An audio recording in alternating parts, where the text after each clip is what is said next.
Hello there, my HQTs. Now, who's ready to score big tonight? There is no better way to shake up a football match than with a good pitch invader, right? We've had guys in boxers, we've had kangaroos, and the latest epic invader just took over a game down under. This man, in a moon boot, somehow hobbled in unnoticed. When security tried to restrain him, he fought them off with his crutches. Classic, what a legend. I'm Sharon Carpenter and I'll be your crutch tonight if the game is too much. This is HQ Trivia, where if you score the winning goal, your bank account will be on swole. And the rules here are simple. I'm going to ask you a series of questions from easy to hard. You've got 10 seconds to tap that answer. Get it correct, you move on. Answer all 12 right, you win or split the cash prize. Now, remember, if you play close by two friends, you can score an eraser for free. You use it to eliminate one wrong answer during a question, and an extra life is always a lifesaver. Invite your friends to HQ to score some. You can use one per game, just not on the last round.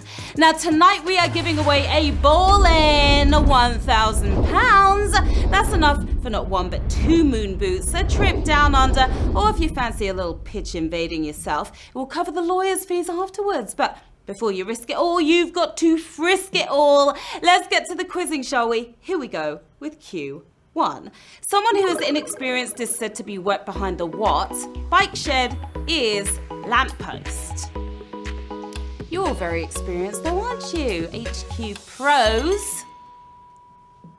If you went for the bike shed, then I'm afraid you are walking home tonight. Full of wax anyway, is wet behind the ears. You knew that, didn't you? 37,000 if you heard me loud and clear. Here is Q2.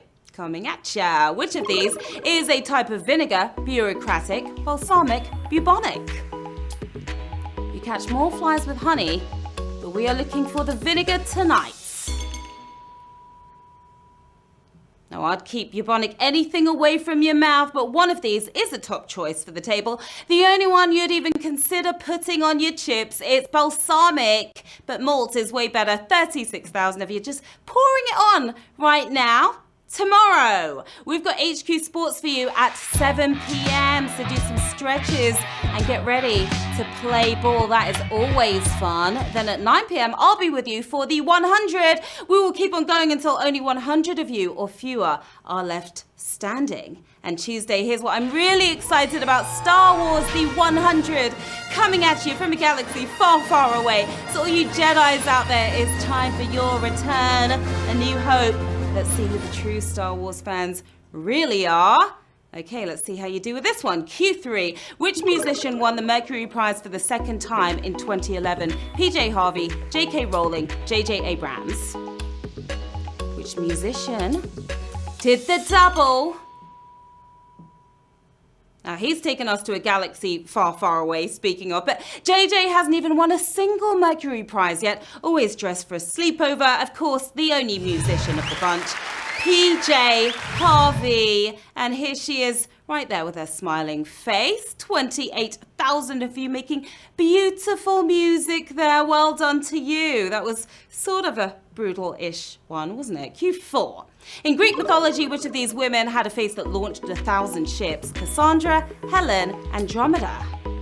It was meant as a compliment. Could have been taken as an insult, really, couldn't it? The ship's trying to get away. Her beauty was legendary, but which of these did she have on her name tag? The reason why there was a Trojan War in the first place. Helen is the beauty we were talking about here. 22,000 of your HQ hotties got that correct. And it's time for Q5. Which of these artists was noted for his landscapes of Venice? Canaletto, Caravaggio, Courbet. It's quite the gondola ride we're on right now.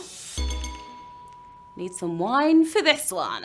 They're all pros with a paintbrush, but who's the best known for his views of Venice, rocking the perfect name for it? It's Canaletto, and yes, you can. That was a tough one. That was brutal for sure, but 11,000 of you painting a pretty picture here. Now, you did paint other places too, but when you live somewhere as stunning as Venice, that's really all you need, isn't it? Q6. In which of these countries was the revolutionary Che Guevara born? Cuba, Bolivia, Argentina. Not to be confused with Shay, my other nickname. Shaz and Shay. You'll find his face on t-shirts all over the world, but this is the country where he was birthed. Refusing to cry for Madonna, Argentina is where he was born, and that was a savage question here at the Q6 mark, because we lost about 8,000 of you there. 4,357 of you are moving on. Now, he may have been a prominent figure in the Cuban Revolution, which a lot of you thought, right? But Guevara was born much further south. Tough one. All right, shout out time, everyone. We've got Sylvia playing in London right now. Congrats, Kat and Chris Lennon, who just found out they're expecting their first baby, a real H cutie. Hi, Abby, who had her first win last night. Well done to you. We've got Linda here and Hazel, who has to work tomorrow. Me too, we're in the same boat. Hello again, Drew Maynard, and hi, Sasha and Mum Jody. Good luck to all of you players in the game. Halfway. Q7, what was the subject of the first photo posted on Instagram? A dog, a sunset, a wedding? There have been many, many more since, cajillions more. But what was the first? Kevin Systrom's feed contains all of them, but which one did the CEO choose for his very first post? Barking up the right tree this time. It was a dog that was the first picture. 3,876 of you didn't find that too rough. Now, we've clogged it up with selfies, haven't we? But the first post was of a cute doggy in Mexico and some guy's hairy foot as well. Q8. Which of these is not the name of a strong-smelling plant? Dutchman's pipe, haddock lily, skunk cabbage. No, not your favorite kind of strong-smelling plant. Well, maybe. They all sound stinky, don't they? But there's a red herring here, the fishiest of the three. Haddock lily is not one of those. And 1,946 of you had it. Yes, you did. That was another brutal right there. We lost half of you. There are several species of strong-smelling lily, but none of them are called the haddock lily. Q9. Here we go. Coming at ya any second now. It should be. All right, hold on a second. This might be a good time to follow us on Twitter, right? If you're not following us, well, after the game, make sure you follow us on Twitter at HQ Trivia UK. But here we go with Q9. It's ready for you right now. Which of these types of Scottish mountain is named after the first Englishman to bag the Monroes? Donald Graham Corbett. You better bag this answer. You're going to bag the cash tonight. Monroes are at least 3,000 feet high, but who was the first Englishman to conquer all of them? Taking the highest road, it was Corbett. And cool, blimey, look at you go. 1,708 of you moving mountains, over 2,500 foot tall, but not quite a Monroe. Then you, my friend, are a Corbett mountain. Q10. What were the professions of the duo who created the Mason-Dixon line in the US? Architect, farmer, astronomer, surveyor, geologist, doctor.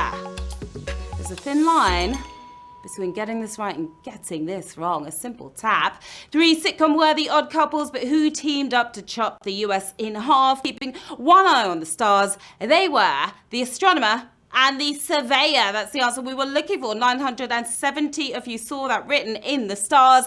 Mason and Dixon used celestial measurements to divide Pennsylvania and Maryland, later used as the North-South divide in the Civil War. Your word warriors are ready for the penultimate round, aren't you? It's Q11. At which Olympic Games was the Olympic flag flown for the first time? Berlin 1936, London 1908, Antwerp 1920.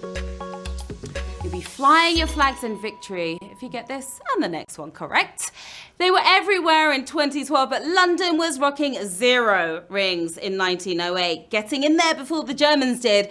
Antwerp 1920 is the correct answer. 993 of you going for gold tonight. On your marks, get set, because we are racing into the final round. 993 players left in the game, another 22 using their extra lives to get back in.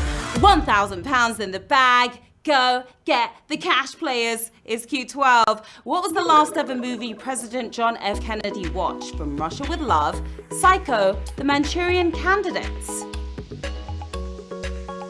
Hopefully it was worth it for him. Hopefully this is worth it for you. 3 fantastic films to finish on, but what was JFK's cinematic swan song? It's the last horror film I'll be watching, thank you very much, but Psycho isn't the movie we're after here. More of a Connery than a candidate. From Russia with Love for the win. We've got 648 winners, my lovelies.